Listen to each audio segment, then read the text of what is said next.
Pag-usapan natin ngayon ang viral na pagsigway ni Zineb habang hinahanap ni Bia Ciscastekli ang kanyang ama. Grabe nga, iniiwasan na niya ipakilala si Ciscastekli. Welcome to Sikat Story.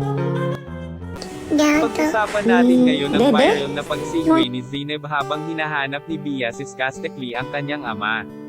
Grabe nga, iniiwasan na niya ipakilala si Ciscastekli.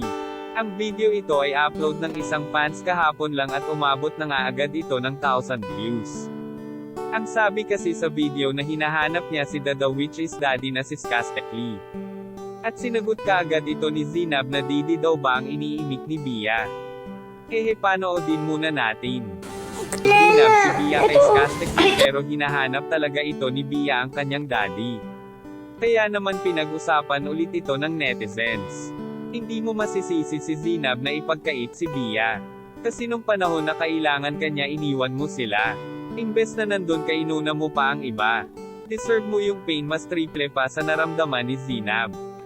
Pero sana someday MG karoon kayo ng peace of mind para happy lahat.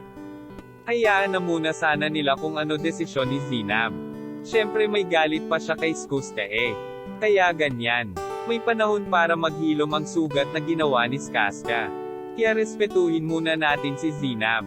Kung sa akin yan at nangyari din sa akin ginawa ni Ciscastekli, di ko na ipapakita ang anak ko sa kanya. Oo magkwento ako pero never ko na ipakita sa kanya yung bata.